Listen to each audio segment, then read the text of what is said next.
в мире и на линии фронта. И поговорим мы об этом с военным экспертом Михаилом Самусем. Михаил, добрый день.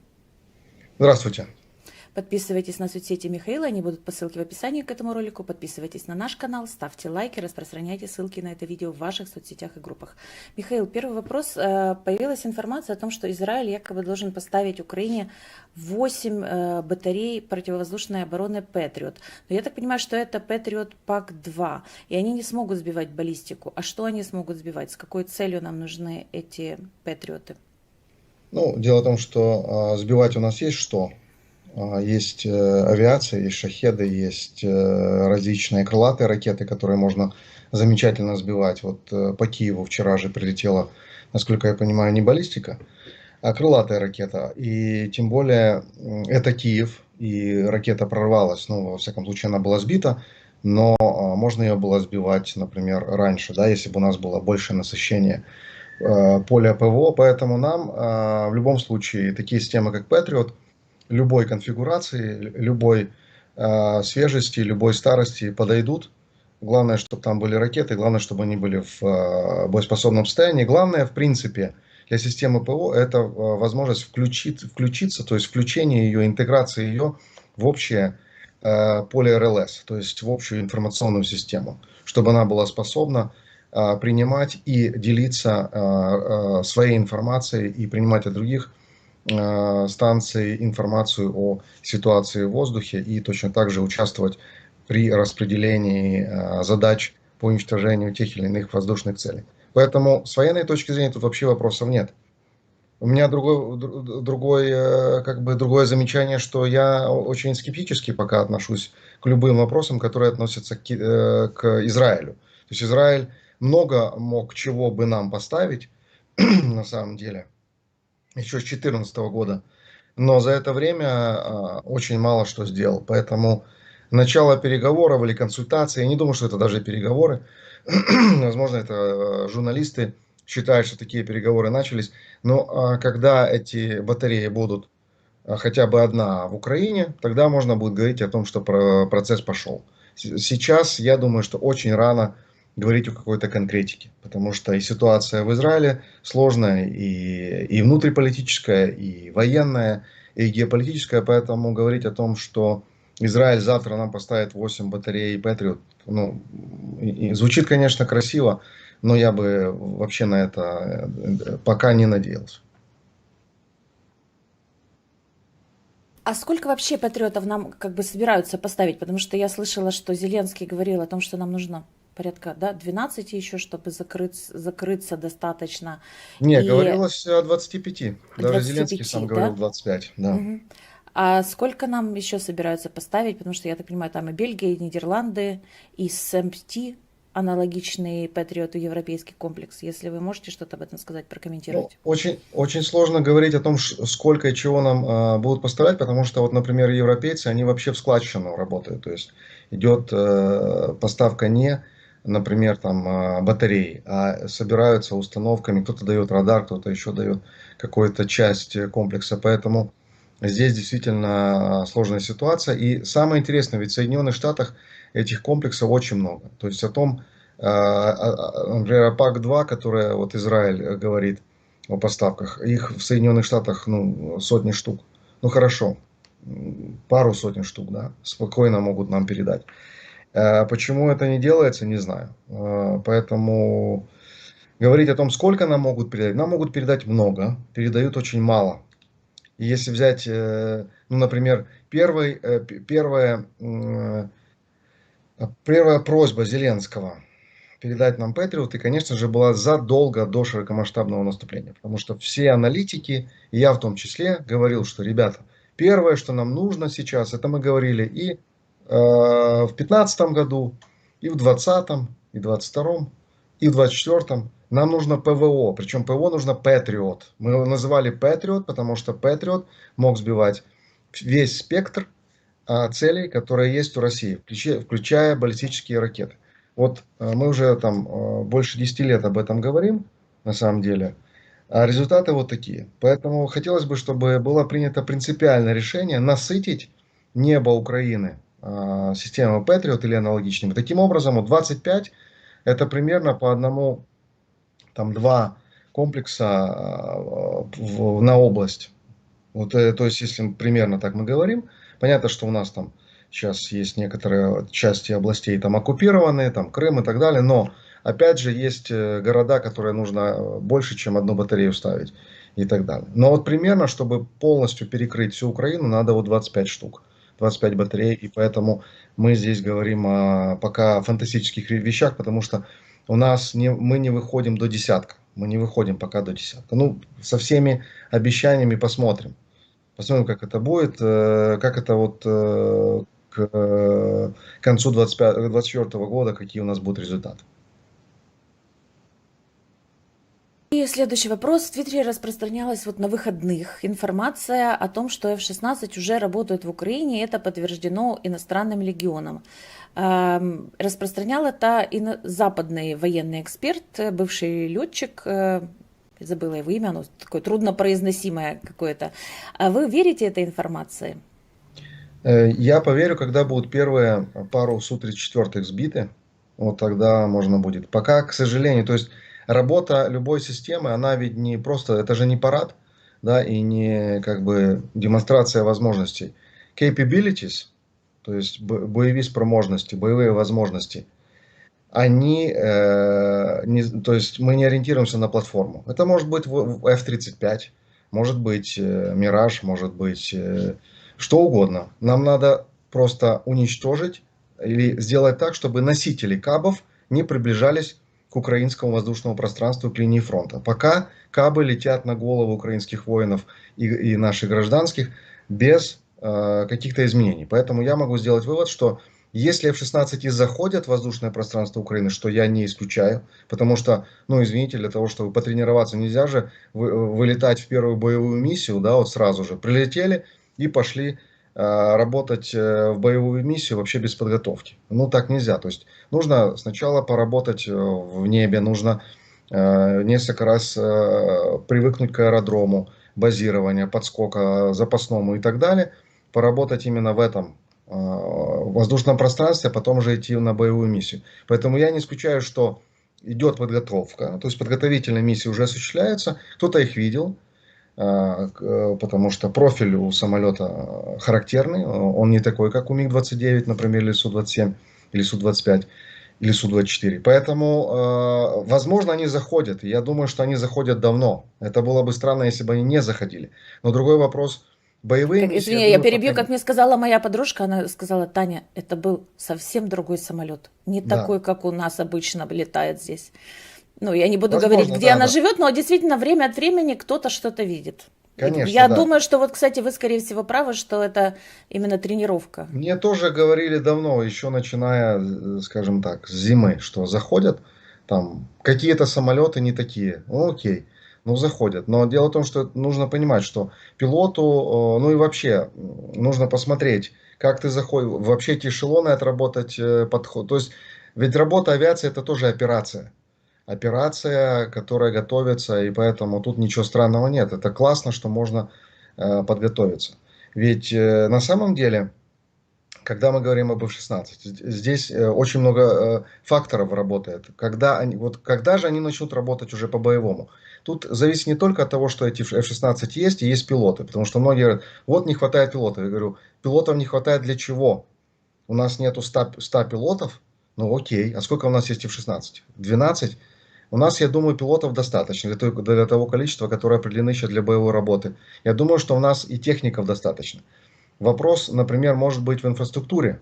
Есть ли у нас инфраструктура, которая на 100% гарантирует, что при попадании туда Искандером F-16 останется невредимым? Вот вопрос в чем. Потому что я уверен, это все отслеживается радиоэлектронной, спутниковой, агентурной разведкой России. И как только где-то появится информация, что там начинается базирование, или видели там F-16, видели там F-16, туда моментально начнут массированно наноситься удары всем, что есть у русских. И вопрос, причем в том числе и особенно, если будет где-то базироваться недалеко от фронта, какие-то аэродромы Ну, подскока. я не думаю, что они будут базироваться недалеко от фронта. Возможно, А вы слышали, да, вот Светлана сказала об этом, по-моему, вчера, что начали готовить еще украинских летчиков-инструкторов на F-16? Ну, это логично. Ну, а как по-другому? Конечно, конечно. Ну, это значит, да, то есть пилоты есть, теперь инструкторы. Я же говорю, мне кажется, что пока не хватает полной концентрации всех компонентов, которые бы давали 100% гарантию, что применение F-16 дадут нам концентрацию успешности на фронте. Я думаю, что все-таки, ну, вот как, насколько я бы видел, как мне представляется, исходя из логики того, что происходит. Вообще, моя гипотеза, она остается та же самая, что Украине нужно попробовать создать условия для переговоров. Ну, мы знаем, мы, может быть, эту тему обговорим, я не знаю, по поводу того, что советники Трампа предложили, слили.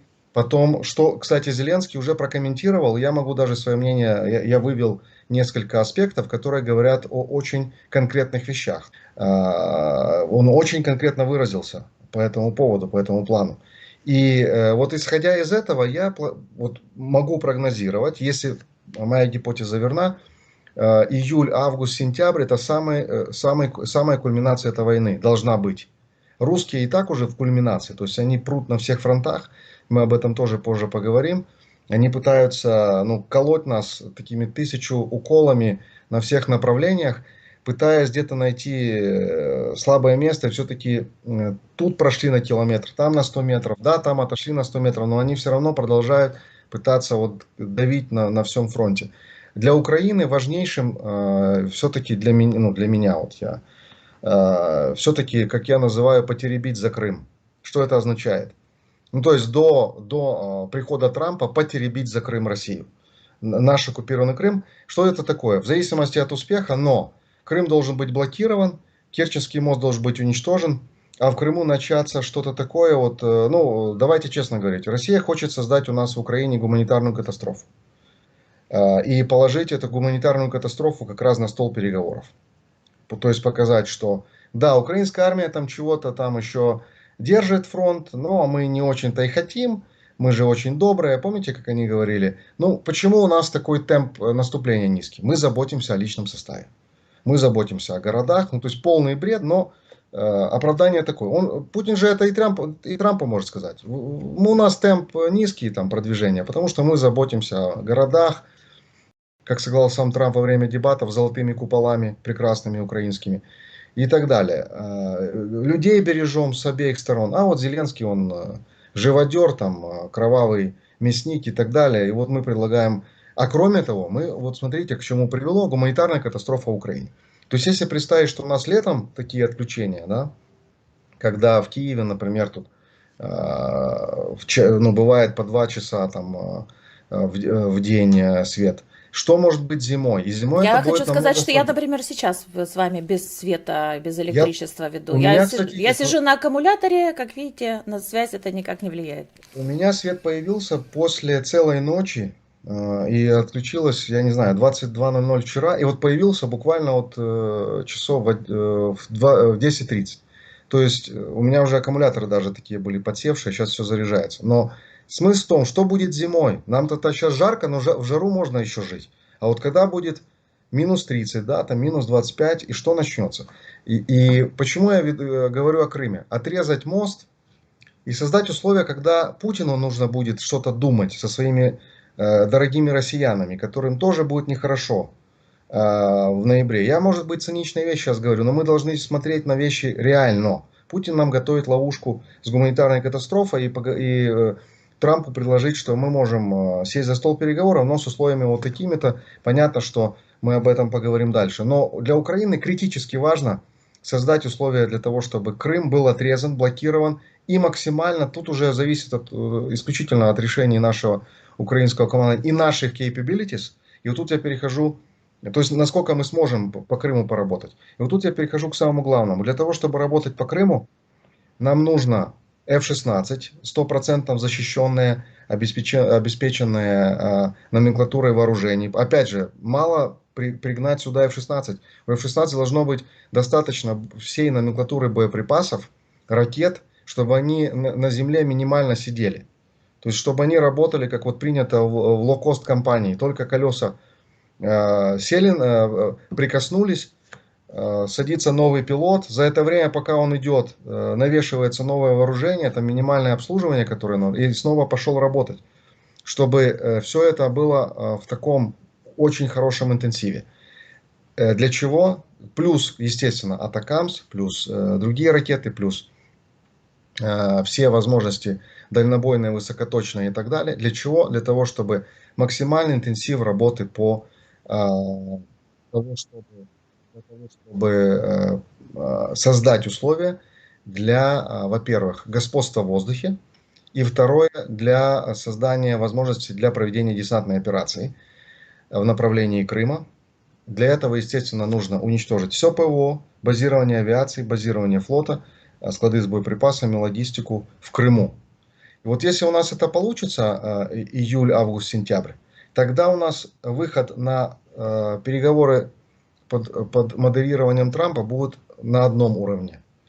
А если не удастся, тогда будут совершенно другие переговоры. И тогда, к сожалению, даже если у нас будет 50 F-16 в 2025 году, к сожалению, это может быть совершенно другая ситуация и, ну, именно политическая, военно-политическая, которая не будет позволять нам эти F-16 уже использовать. Грубо говоря, мы будем загнаны в очень сложную ситуацию. То есть сейчас критически важный момент, русские это понимают, они делают все для этого. Я уверен, что и Украина это понимает. Почему F-16 пока не работают? Есть, возможно, факторы еще и тактические, возможно, оперативные, с точки зрения подготовки, концентрации всех возможных элементов для того, чтобы произвести не продолжительную, там, несколько месяцев операцию, а несколько недель воздушно-наземную операцию с элементами десантных операций, с элементами, естественно, морских операций, использования морских дронов и так далее, для того, чтобы достичь максимального результата по Крыму. Потому что Донбасс, это, ну, нужно говорить откровенно, это длинная история. Она требует много ресурсов, она требует огромнейших ресурсов. То, что мы видим, там Россия вкладывает, и Украина вкладывает огромнейшие ресурсы в Донбасс. А фронт фактически, ну, он двигается, но, опять же, это не тот результат, который бы не хотели ни Россия, ни Украина. И такая ситуация может быть хоть десятилетиями. Вот если ресурсы будут на должном уровне, в принципе, это прямолинейная война, прямая вот такая. Да, мы хотим вот давить на вот этот населенный пункт, а мы хотим этот населенный пункт оборонять. Но это очень такая прямая, линейная, открытая война, которая все-таки нужно ее разбавлять остроумными, я бы так сказал, операциями, которые, в принципе, все войны выигрывались, вернее так, большинство войн выигрывались за счет не все-таки массы, остроумных решений, которые переворачивают Ну, стратегическая победа в войне, а не вот как Россия устраивает эти снесения, да, то, что Сунь Цзы еще писал, что не бывает Да, войн затяжных, успешных, а бывают быстрые войны, а все затяжные войны оказываются потом неуспешными для правителя, потому что это дорого обходится государству. А скажите, раз вы уже начали говорить про Трампа, тогда дайте оценку вот этим заявлениям его советников. Если честно, я первый раз слышу их имена. Но что вы думаете об этих предложениях и чем это грозит нам? да, имена, ну просто это нужно, наверное, заниматься, быть американистом, чтобы, ну, они бывшие советники, окей, они сами сказали, что они не знают, сказал да или нет Трамп, он сказал, что окей, типа нормально.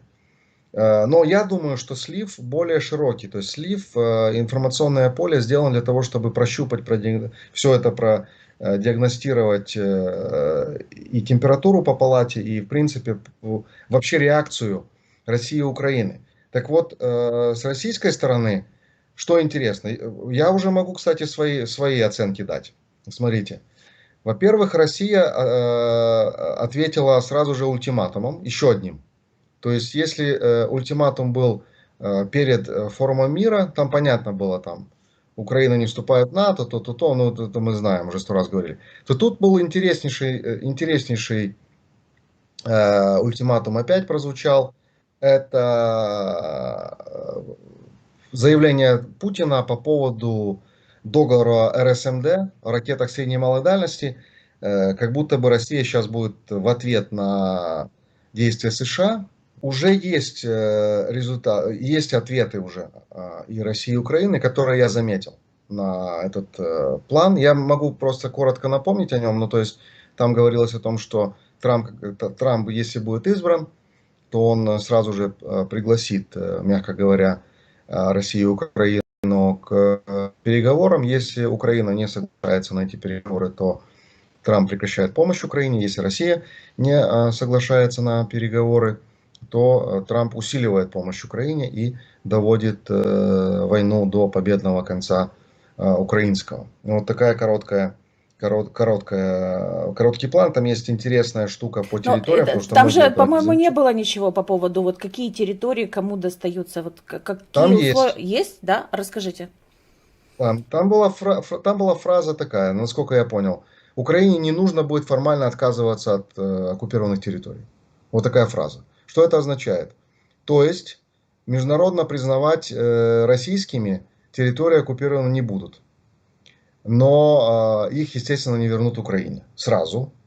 А, видимо, будет вот этот вариант, который в так называемом стамбульском драфте недавно, ну там месяц или полтора месяца он распространялся, в основном в русском телеграме, но где-то вот чего-то он гулял по интернету, и там была такой пунктик, что Крым, например, там речь о Крыме была. Но я думаю, что здесь может быть предложение по всем оккупированным территориям. 30 лет международного статуса, а через 30 лет референдум. Население голосует, с кем хочет быть, с Россией или с Украиной. Международный статус, понятно, это все зависит уже от, собственно, американской стороны, как они предложат. Ну, а дальше уже Украина, Россия будут переговариваться, что такое международный статус.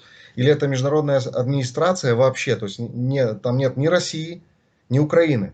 Потому что если это будет примерно как с 2014 года ОРДЛО, то нам такой вариант точно не подойдет. Если там будет ОБСЕ и ОРДЛО, да, то есть это точно не наш вариант, потому что там фактически будет Россия.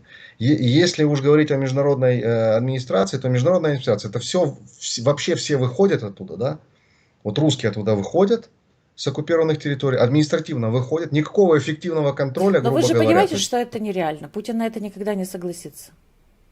Ну, то есть я просто сейчас говорю о том, что может теоретически быть предложено, потому что мы тогда на другое не согласимся. Ну, то есть нам говорят, 30 лет, мы предлагаем вам 30 лет, идет международный статус, а дальше референдум. Мы говорим, окей, хорошо, потому что, опять же, я сейчас сразу же, чтобы объяснить, почему настолько важно вот этот пункт. Потому что в этом интервью последнем Зеленский сказал, предложение Трампа, ну, типа он сказал, конечно же, мы хотим закончить войну за сутки, может быть, даже за час. Но если эта речь идет об украинской территории, то нам такой мир не нужен. То есть Зеленский сразу же поставил красную линию. Ни о каких территориальных уступках речь не идет. Окей. Но в плане вот тот, который опубликовали советники, там подчеркнуто написано, Украине не нужно будет отказываться формально, официально от своих территорий. То есть, грубо говоря, по Зеленскому.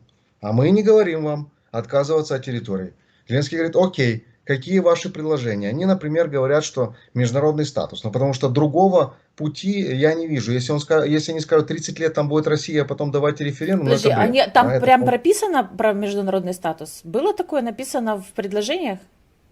Нет, А, нет. понятно. Но какой может быть статус? Ну, Все, то я есть, поняла. там Короче, пока там не еще может быть ничего не космос. понятно, вообще непонятно. Непонятно, Непонятно, будет ли единственное, Трамп президентом, будут ли эти советники его реальными да, советниками, и что вот по там будет, поводу пока тоже непонятно. непонятно, будет ли Трамп президентом, не знаю, но я дебаты смотреть не смог после 5 минут, потому что ну, это смотреть невозможно. К сожалению, Это Байден было действительно, избиение Байдена, да, так сказать. ну не то что избиение, но ну, нельзя так. Это уже не президентство, это что-то. Понятно, что он хороший человек, он порядочный человек, он классный был функционер, политик и так далее, но уже просто физически, ну, бывает и молодые люди, заболел и все, и не можешь, ну да, что делать. Ну вот, то есть фраза «формально не нужно будет отказываться от территории» это пас Зеленскому. Теперь вопрос, как ответил Путин. Да, еще Зеленский ответил, что а мы готовы к переговорам. В этом интервью очень интересно. Он же сказал, мы готовы к формату, который был зерновой сделки. Зеленский это сказал. Это значит, что, в принципе, этот вариант проговаривается. Я напомню, что это означает. То есть не будет прямых переговоров между Россией и Украиной. Будет США, ООН, не знаю, Ватикан, да, может быть там кто-то еще. С одной стороны Украина, с другой стороны Россия. И вот эта вот группа переговорщиков во главе с Трампом разговаривает с Украиной, потом с Россией. С Россией, потом с Украиной. И вот идет передача вот этих вот сигналов. И попытка идет найти какую-то линию компромиссов, по которой можно добиться подписания обеими сторонами какого-то документа, который будет. И тут вот сразу, кстати, по поводу международного статуса, в принципе, зерновая сделка, она и предполагает какой-то вот международный такой статус этих территорий. Поэтому я почему про Крым и говорю. Нужно сделать так, чтобы мы говорили о Донбассе, о международном статусе. А Крым уже не говорили, а Крым уже был деоккупирован. Но тогда вот мы действительно можем говорить с сильной позицией. С сильной позицией. Мы можем говорить о любых статусах. В международном статусе, с Ватиканом, там можно папу посадить в Донецке, можно все что угодно сделать. Просто Крым, я думаю, что если крымский вопрос будет решен, то тогда, может, и Путина уже не будет. Я, кстати, сейчас перечитывал Крымскую войну. Я просто хочу напомнить, что Крымская война это же не о Крыме была. Многие думают, что Крымская война это о Крыме. Нет, это была война на самом деле за Балканы, за Бессарабию, за Ближний Восток. То есть Русская империя решила себе уничтожить Османскую империю. Буквально. То есть это было очень похоже, что сейчас происходит, только немного смещено. Вместо Османской империи это Украина плюс Запад. А повод, напомню опять же, я думаю, что многие не помнят, повод, почему Россия начала войну и зашла в Бессарабию тогда, защита православного населения Османской империи. Я серьезно говорю, просто ультиматумы... Это вечная, по-моему, это вечная попытка расширить империю, которая заканчивается кровавыми бойнями просто и частными поражениями. Знаете, как закончил Николай I, под которого, наверное, косит Пуйло, в смысле, который говорит, что он Петр, на самом деле, наверное, он Николай, думает, что он Николай I. Николай I погиб при загадочных обстоятельствах, когда союзные войска вернее, русские пытались под Евпаторией атаковать, но неудачно. И на этом, в принципе, оборона Севастополя заканчивалась. Так, давайте, если можно, поговорим, я извиняюсь, что я вас перебиваю, но если можно, давайте поговорим про сегодняшние наши обороны наших городов. Да. Я тоже надеюсь, что с Владимиром Владимировичем произойдет то же самое, что с Николаем, когда под Евпаторию зайдут наши войска. Итак, если можно, Волчанск. Да. Вот я вывела карту, показываю, Волчанск. Что там происходит? На агрегаторном заводе они так до сих пор остаются в окружении? Я думала, там уже все россияне сдались. Судя по всему, нет. То есть, судя по тем информации, там до сих пор еще продолжаются бои. Но, опять же, эти бои сейчас носят немножко другой характер. То есть, теперь там инициативой владеют украинские войска. А это уже другая ситуация. Понятно, что есть разные движения, есть попытки россиян атаковать, но, опять же, судя по тому, что, вспоминая гипотезу о том, что замысел все-таки российского наступления вообще вот на Волчанск, он все-таки включал в себя продвижение как раз на Купянском направлении, то есть фактически создание новых условий для того, чтобы создать условия для наступления на как раз Купянском направлении. Если мы опять же посмотрим, что сейчас происходит на Купянском направлении, то мы поймем, что план вообще провалился категорически, поскольку украинские войска как раз наоборот на Купянском направлении, на Лиманском направлении теперь владеют инициативой. То есть теперь мы владеем инициативой, и мы диктуем условия, мы продвигаемся, а русские обороняются. То есть контратакующие действия украинских войск и под Тернами, и в Среблянском лесу показывают о том, что план русских создать давление на с севера на вот как раз Купянское и дальше с переходом на Лиманское направление не удался. И это вот самый главный вывод, который мы можем сделать из того, что здесь происходит. Поэтому Ну, там на самом деле я вижу, что вот две стрелочки, я напомню нашим зрителям, кто не понимает карты Deep State, это означает, что вот здесь идут атакующие действия. Действительно, мы атакующих действий в районе Купинска не видим, но видим в районе Степава-Новоселовка и видим в районе Берестовое. Это в направлении, это даже, наверное, ну, Боровая, да, Боровая. Вот недавно возникло, кстати, слово Боровая в сводках. да. Если можно, объясните, что это, зачем они хотят в эту Боровую? Опять же, я уже говорил, что Россия сейчас пытается наступать вот на всех направлениях буквально. То есть, когда не удается на одном направлении, они переводят на другое усилие. В принципе, все это происходит параллельно. Где-то идет перегруппировка, где-то попытки штурмов одной интенсивности, на другом направлении какого-то другого характера и так далее. То есть, в принципе, на Боровой была просто попытка, если мы вспомним, даже у нас в социальных сетях была такая немножко паническая такая какой-то момент, что все, прорыв, и сейчас будет ситуация похожая там на Очеретино и так далее. Но не произошло ничего подобного на этом направлении. Пока ситуация стабилизирована, хотя были попытки наступления, но пока здесь вот в направлении Боровой никаких прорывов нет. И судя по всему, что украинские войска отбили первую попытку, не пошло. Поэтому они переключаются на новое направление.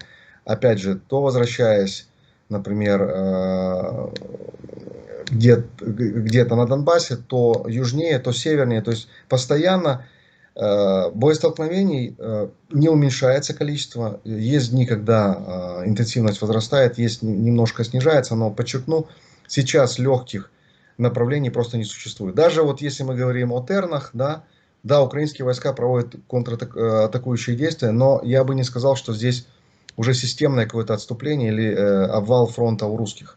Да, есть занятие нашими войсками новых позиций, отбитие позиций, но это не значит, что произошел перелом. Возможно, Ну, на на самом данный деле момент... и там где-то по 15, по 16 квадратных километрах освобождены, я имею в виду от Терны, Ямполевка и вот это вот Да, Серебрянское лестичество, там, ну, чуть выше да, Белогоровки. Белогоровка, да, Серебрянка, да. Все верно, но я просто о чем говорю, что я думаю, что русские могут, опять же, перебросить резервы и усилить свой натиск и на Тернах и так далее. О чем речь? Вот эта вот тактика растягивания резервов, она не закончилась, но, во всяком случае, русским же нужно показывать какой-то результат. То есть результат они пока не показывают, но единственное, что на всем этом фоне мы же знаем, что, да, вот если мы опускаемся на юг, и посмотреть, где же у русских получается все-таки продвижение, это, если мы говорим на Часовом Яру, наступление продолжается, но украинским войскам удается сдерживать натиск. И более того, например, на прошлой неделе были сообщения, что украинские подразделения даже отбивали некоторые позиции в районе Канал и улучшали свои позиции, но натиск врага при этом, Но я естественно, не вижу, что за уменьшился. канал русские так и не перебрались. Ну, то, что мы с вами прогнозировали несколько месяцев назад, что они за канал не Да, пройдут. тут что плохо по всей линии фронта, это, ну, сразу нужно сказать, это то, что интенсивность использования авиации не падает. То есть применение даже, я не говорю там Су-25, но А вот эти вот, Су-34, кстати, Патриоты ПАК-2, они же как раз, по-моему, к самолетам-то и помогут. ну, естественно, то есть ПАК-2 замечательно работал бы по авиации. И тут ну, то есть я же сказал, что если бы нам дали сегодня 8 батарей ПАК-2, ну, я не думаю, что кто-то бы крутил носом. У нас целей для любых патриотов хватит. То есть на Часовом Яру продвижений не было, а вот если можно так сказать, южный фаз вот этого наступления, Да-да, я уже э, вывела Очеретино, Авдеевку, я вывела это направление. да-да-да, Очеретино, вот здесь продвижение есть. Понятно, мы уже говорим давно о том, что идет главная, естественно, работа на продвижение на шоссе, на главную коммуникацию, перебитие которой создаст украинским войскам проблему. Понятно, что им еще туда далеко, ну то есть 6-7 километров до дороги. И поэтому здесь натиск, кстати, натиск это идет не только там в районе, например, там Новоалександровской Воздвиженки, но в том числе там и, например, и по Новопокровская Новоселовка, и Евгеньевка, и Сокол. То есть все эти направления, и в принципе и даже и на север, то есть если мы там в районе там Архангельск.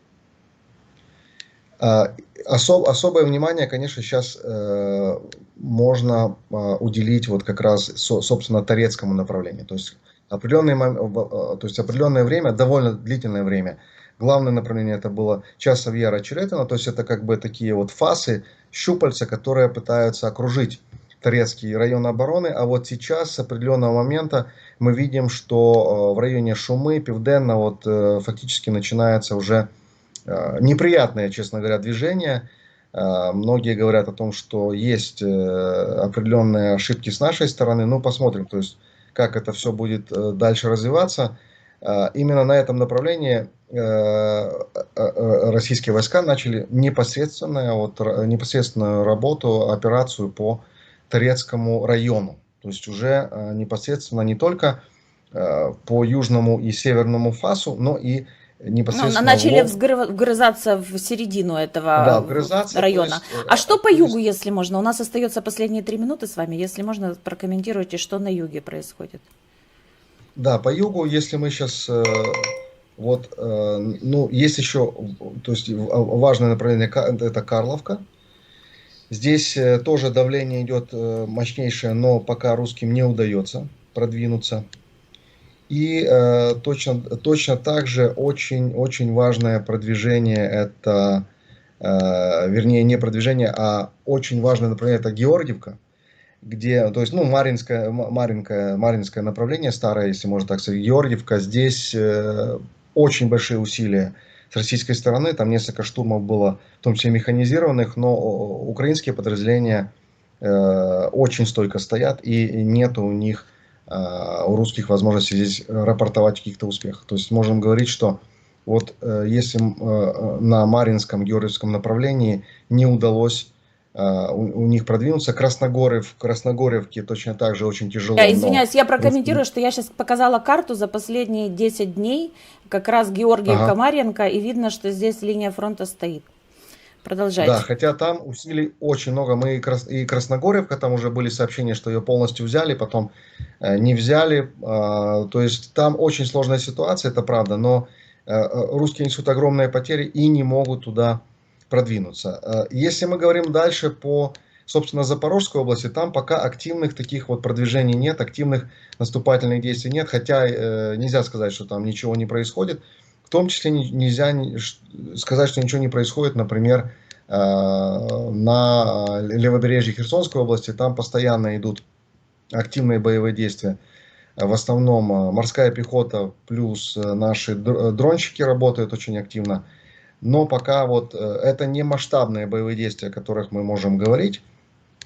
Опять же, без подготовки, о которой в начале я говорил, о том, что должна быть концентрация сил, необходимых для проведения классической натовской воздушно-наземной операции. Только потом можно говорить о каких-то уже более конкретных действиях на этом направлении. То есть проведение любых десантных операций это, конечно же, большой риск и большая работа, которая должна максимально быть приближена к доктринальным подходам. То есть обеспечить и воздушный компонент, и наземный, и морская пехота, и разведка, и, естественно, дальнобойные средства, то есть максимально, и уничтожить ПВО, отбросить авиацию и так далее противника, чтобы десантная операция только в этих условиях возможно успешно провести без огромных жертв и потерь. Поэтому здесь, я думаю, торопиться не надо. Как раз вот июль, август, сентябрь должны стать теми самыми месяцами, которые покажут, сможем мы что-то сделать на крымском направлении или не сможем.